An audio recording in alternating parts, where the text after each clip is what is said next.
O nosso convidado de hoje é o professor Dr. Jack Brandão, que vem falar. Olha, eu conheço o Dr.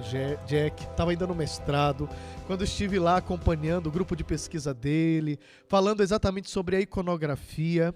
Ele é um apaixonado pela arte, pela estética, pela semiótica. E ele traz, através de livros, exatamente também a experiência das pesquisas que ele vai realizando, usando da literatura para nos ensinar.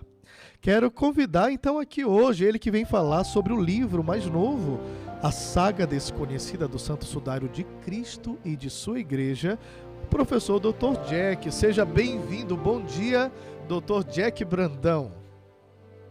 Bom dia, Padre Denis. É uma alegria revê-lo. Após tanto tempo, a gente passa...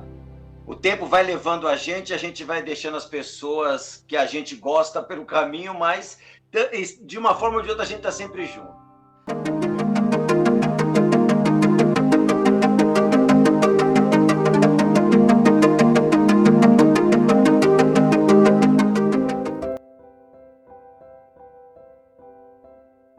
Tua fé.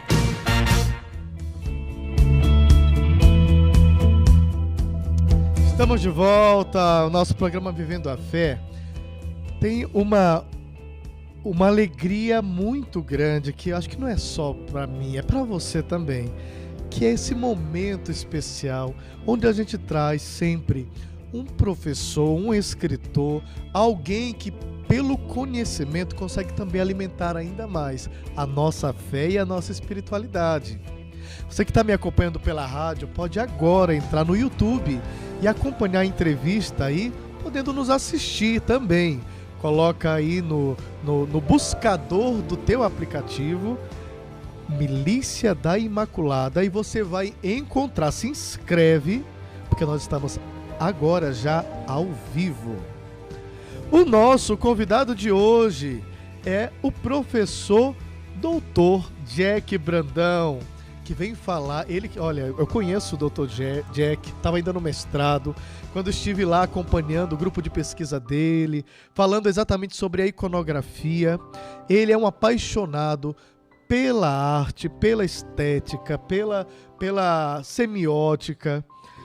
E ele traz, através de livros, exatamente também a experiência das pesquisas que ele vai realizando, usando da literatura para nos ensinar.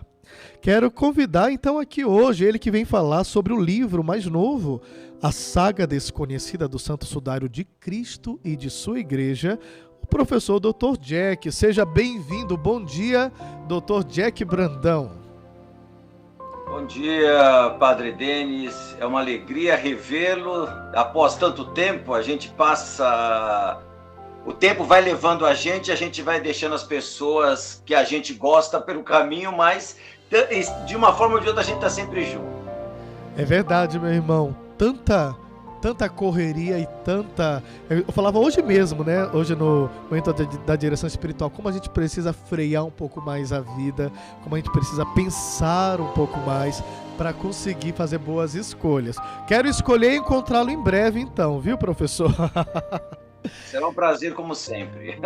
E conta para nós, o Santo Sudário, eu tenho observado isso porque o professor Jack, há um tempo, realizou no Museu de Arte Sacra de São Paulo toda uma exposição ligada ao Santo Sudário que estava acontecendo. Eu fui convidado, né, a escrever um ícone que inspirado também em uma tradição antiga que tem a ver com o tecido onde está estampado a face do Cristo. E eu percebo que a pesquisa tem sido muito grande e tem gerado aí muitos frutos. Conta pra gente o que é o Santo Sudário e por que o interesse no Santo Sudário que tem trazido aqui toda essa literatura, professor? Bom, o Santo Sudário é algo extremamente maravilhoso, vamos dizer assim, usando de uma palavra bem simples. É a questão da maravilha, realmente. Por que da maravilha? Porque é um pano de linho que, segundo as nossas pesquisas, realmente ele remonta ao século I. É muito importante nós lembrarmos que, quando nós falamos em linho, as pessoas normalmente me questionam, poxa, como é que um pano poderia durar 2000 anos? E a minha resposta é sempre a mesma. Dirija-se, por exemplo, a um museu, os grandes museus do mundo, como o Metropolitan em Nova York. Você vai ver lá em exposição, por exemplo, enxovais de linho que estavam nos túmulos egípcios. E esses enxovais de linho, porque eles acreditavam que essas pessoas levavam todo esse enxoval para outra vida, possuem simplesmente 4.000 anos, 4.500 anos. Então, se um lençol de linho desse pode durar 4.000 anos, 4.500 anos, por exemplo, por que não o sudário de Turim 2.000 anos? O que é algo extremamente plausível, dada o próprio processo de tecelagem desse tecido, que é algo extremamente forte. Esse tecido foi empregado durante muito tempo, inclusive nas velas dos navios antigos, dos navios egípcios, por exemplo. Então é algo muito forte, muito resistente inclusive ao fogo. Nós podemos lembrar que as pessoas mais antigas que passavam roupa, podem reparar que no ferro de passar, a última força, a última parte do ferro, e a mais quente, é exatamente escrito linho. Por quê? Porque o linho resiste ao fogo de uma forma diferente, por exemplo, do algodão. O algodão queima fácil, o linho não. E isso é muito importante. Mais importante do que isso é o fato de este pano com o qual a gente trabalha há muito tempo mostra a imagem de frente e de costas de um homem que nós acreditamos ser Jesus Cristo. Então, realmente, o tecido de Turim é um tecido muito importante para nós como cristãos. Onde se encontra o tecido hoje, professor? Como que as pesquisas, o senhor falou que apontam que o que está estampado está ligado ao Cristo. O que exatamente está apontando o fato milagroso ou que aquele que está representado é o Cristo? É que tá. Eu, enquanto cientista, eu sempre digo isso para as pessoas e as pessoas acabam ficando um pouco decepcionadas com a minha resposta. Eu, enquanto cientista, eu nunca vou poder afirmar que aquela imagem ali estampada é de Jesus. Nós podemos acreditar que seja Jesus pela fé. Esse é o primeiro ponto. Sim. O segundo ponto que é importante é o seguinte: todas as imagens presentes na imagem do sudário, elas têm uma correspondência muito grande com tudo aquilo que o Evangelho fala do homem Jesus de Nazaré. Sim. Então, quando nós paramos para analisar aquele pano, as imagens ali estampadas, nós vamos perceber que há uma similitude, uma similaridade muito grande com aquilo que o Evangelho fala, inclusive com aquilo que o Evangelho não fala. Sim. É algo extremamente importante. É isso que muitas vezes eu tento trazer na própria obra que eu escrevi, de modo especial o primeiro volume, que vai tratar exatamente disso, de todas aquelas lacunas que o Evangelho deixou, e deixou não por desleixo, vamos dizer assim, mas deixou porque provavelmente o ato de crucificar, essa pena capital, deveria ser algo tão comum, tão vulgar naquele momento, que os evangelistas, de uma forma ou de outra, resolveram simplesmente não trabalhar isso daí. Por quê? Para evitar a própria redundância. O tecido, o objeto, o sudário, que nós chamamos de sudário, ele vai por si só nos dar as respostas a essas lacunas. Isso é algo extremamente importante. Diante disso, nós podemos dizer: poxa, este homem, de uma forma ou de outra, tem uma ligação com Jesus de Nazaré, que nós, enquanto cristãos, adoramos como Deus, né? Com certeza, vale a pena, gente, você que escutou agora o professor Jack, buscar conhecer um pouco mais, porque é encantador essa história e o cuidado que a igreja tem tido com esse tecido e com as pesquisas. E é exatamente essa pesquisa, essa busca, não é, professor Jack, que tem transbordado através aí o segundo volume já, gente, do livro que trata sobre o Santo Sudário. Esse segundo com o título A Saga Desconhecida do Santo Sudário de Cristo e de Sua Igreja.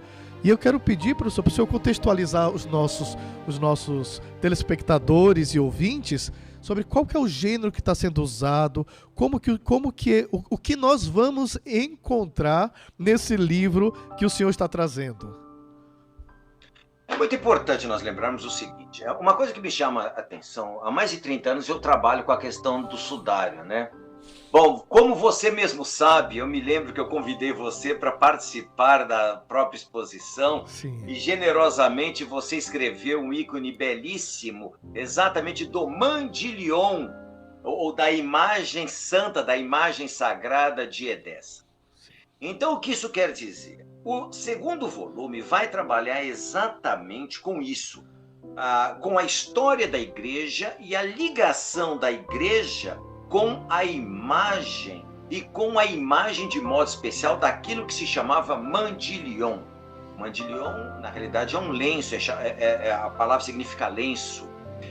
Acreditava-se muito que o Mandilion era um pano enquadrado, como a tradição nos mostra, e nós, nas nossas pesquisas e seguindo outros autores, acreditamos que esse pano, na realidade, era o Santo Sudário, que nós chamamos de Santo Sudário, que vai ser levado para Constantinopla e de lá é roubado em 1204 na Quarta Cruzada. Então, esse segundo volume ele vai trabalhar isso, ele vai trabalhar com o encontro do sudário, o encontro deste pano em Edessa, porque o primeiro volume vai falar da saga que vai chegar a Edessa, quando esse pano é retirado do sepulcro, e segundo eu acredito, de modo especial, provavelmente tenha sido São João, que tenha escrito exatamente, ele fala sobre o sudário no seu evangelho, e eu acredito que ele tenha sido a pessoa que tenha tirado do sepulcro. Primeiro, é muito importante nós lembrarmos o seguinte, ele era jovem, faz parte da própria juventude, esses rompantes, essas quebras paradigmáticas. E por que eu digo isso? Porque esse lençol era algo impuro. Ele tinha tido contato com cadáver, tinha contato com sangue. Os judeus não admitiam que as pessoas pegassem em nada que foi tocado por um morto, como foi o caso. Bom, e o segundo volume vai trabalhar isso. Eu vou trabalhar quando ele é escondido em Edessa, para fugir à questão das perseguições, quando ele é encontrado no século VI, quando ele é levado para Constantinopla no século X.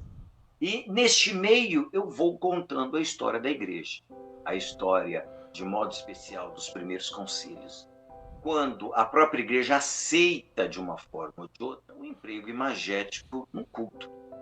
Porque uma coisa que me incomoda muito é ver algumas pessoas que não são da nossa religião, de modo especial, e elas têm mania de dizer que católico adora imagem, o que é algo meio absurdo, principalmente para quem conhece a história da igreja e sabe que desde o século 3, 4, a imagem de Jesus, de modo especial, ela é empregada já nas catacumbas e já era empregada no próprio culto.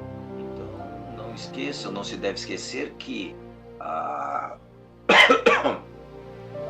imagem fazia parte daquela sociedade helênica e romana em que Jesus esteve presente. Os próprios judeus, no começo do século I, eles próprios já empregavam de uma forma ou de outra imagens. Isso fica muito claro, por exemplo, em Dureiropos, lá na região da antiga Pérsia, que era uma região de fronteiriça entre o Império Romano e esse grande império. E lá a sinagoga era repleta de imagem de cima a baixo, né? Que vai contra o que essas pessoas afirmam, que nós somos contra a Bíblia, etc, etc, etc. Com certeza, e me encanta poder retomar com o senhor essa história, porque a questão das imagens, assim como qualquer outra questão que colocou em algum momento da história da igreja o pensamento, a doutrina em conflito, a igreja levantava um concílio, convocava os bispos, teólogos de todos os lugares aonde ela se encontrava, para poderem ali pensar e chegar a uma conclusão, guiados, né, pela fé, cremos pelo Espírito Santo, para então retirar todo e qualquer pensamento que pudesse criar uma cisão, né, dentro da igreja, dentro da doutrina da fé. E a questão das imagens ocupou um lugar especial dentro dessas discussões, especialmente ali no século VIII, quando vai acontecer o segundo concílio de Nicéia, que vão tratar exatamente sobre esta questão. E São João Damasceno foi muito, muito importante na construção, né, de toda a teologia acerca das imagens, né? Exatamente, apenas recordando que a encarnação do Verbo é o que nos garante agora na nova aliança a representação de Deus, né? Que antes realmente não era possível porque ninguém tinha visto a Deus. Agora, qual o estilo que o senhor está trazendo todas essas informações? É um livro mais científico ou qual a maneira que o senhor utilizou para que o nosso público possa estar aí tocando esse conhecimento que é novo para muita gente? Bom, desculpe, eu acabei nem respondendo na pergunta anterior exatamente essa questão. Bom, só mais uma coisinha que eu quero falar. Você fala de São João Damasceno.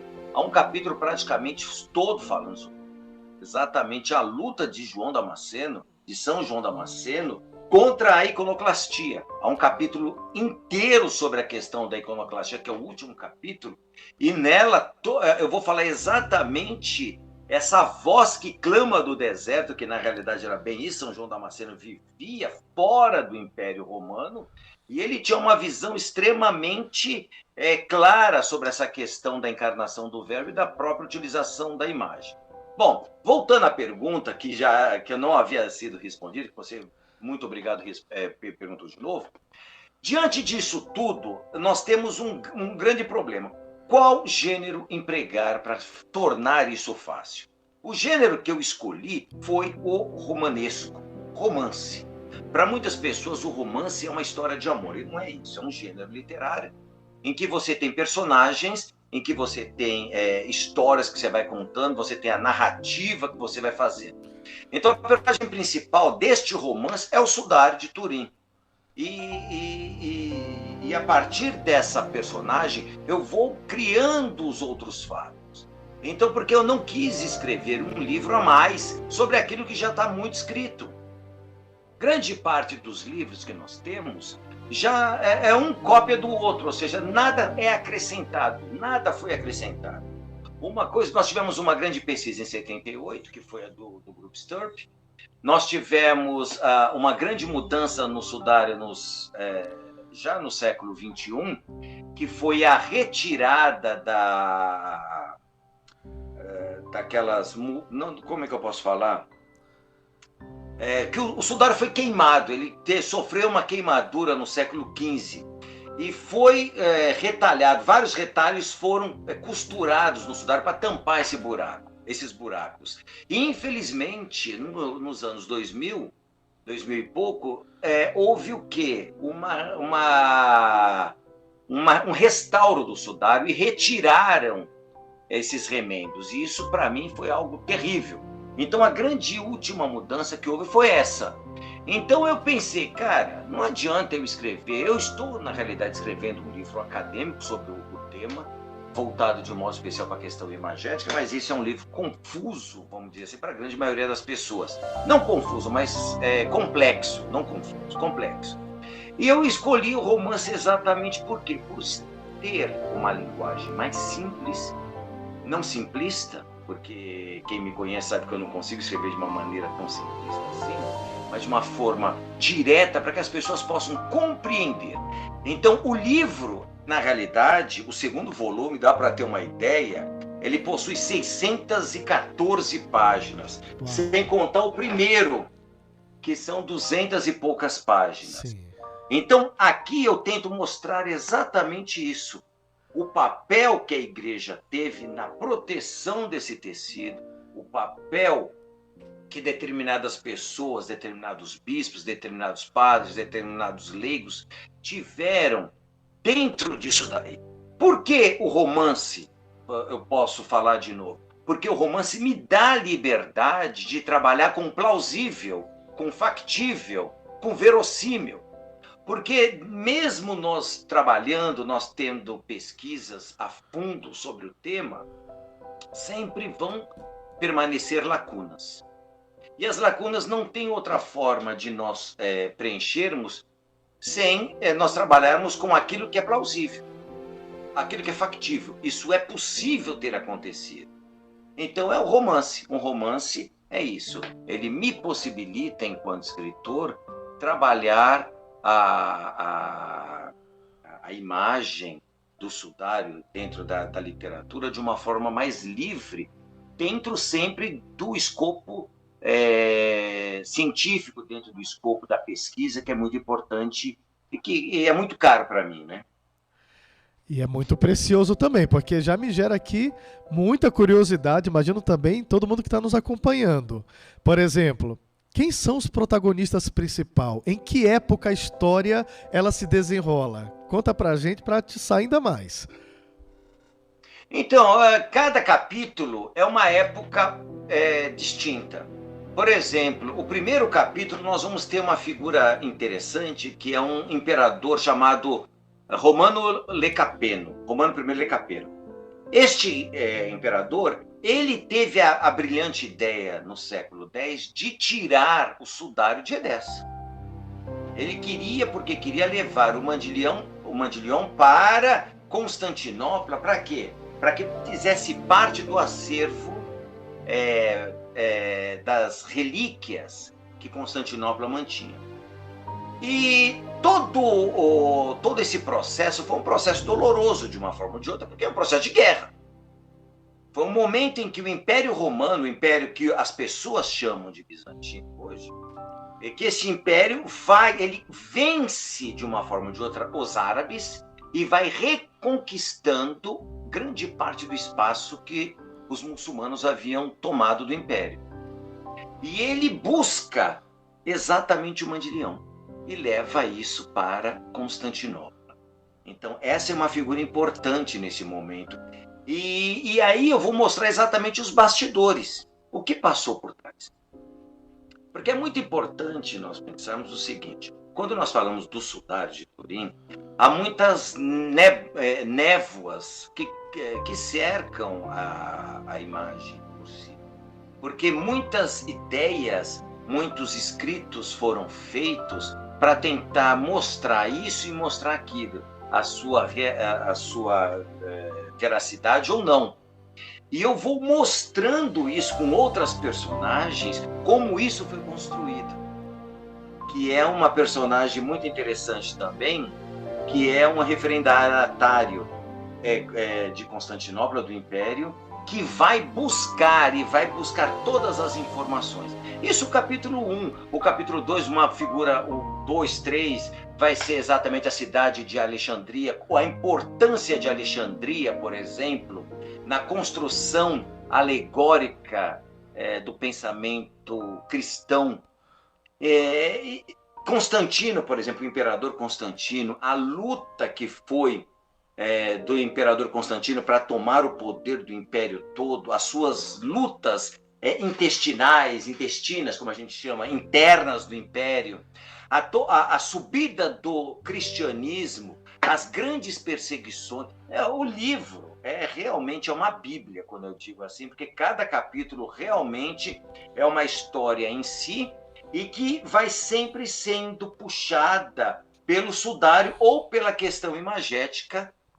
E então é importante a gente ver isso. É uma colcha de retalhos, é um grande vitral em que nós temos de nos aproximar para que a gente possa estudar.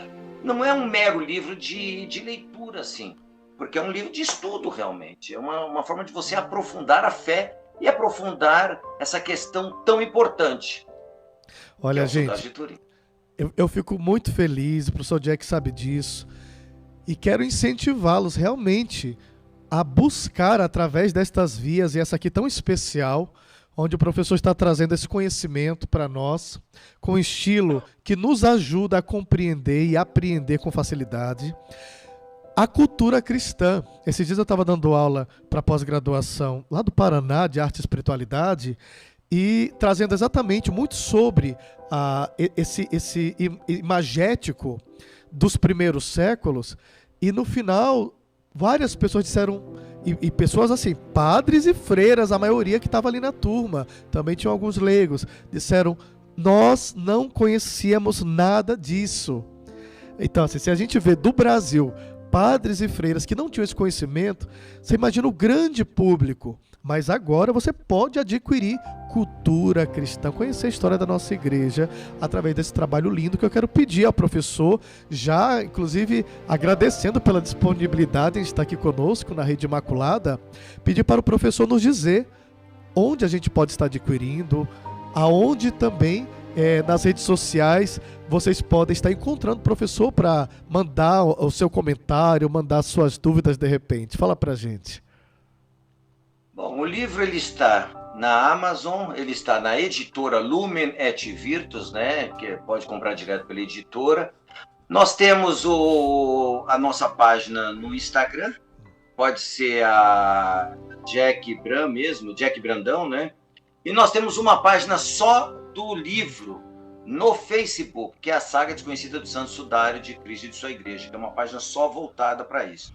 Agora, padre, você falou uma coisa que é muito importante a gente lembrar. Realmente, a respeito dessa questão, há uma lacuna gigantesca em nosso país, e de modo especial no nosso país, que é o que nós conhecemos mais, né? Não só no Brasil, mas as pessoas não sabem. Esses dias eu estava conversando com uma amiga minha, falando exatamente sobre isso. Ela pergunta: Jack, por que desconhecida? Se tudo é conhecido. Eu falei: não, minha amiga, a maior parte não é conhecida.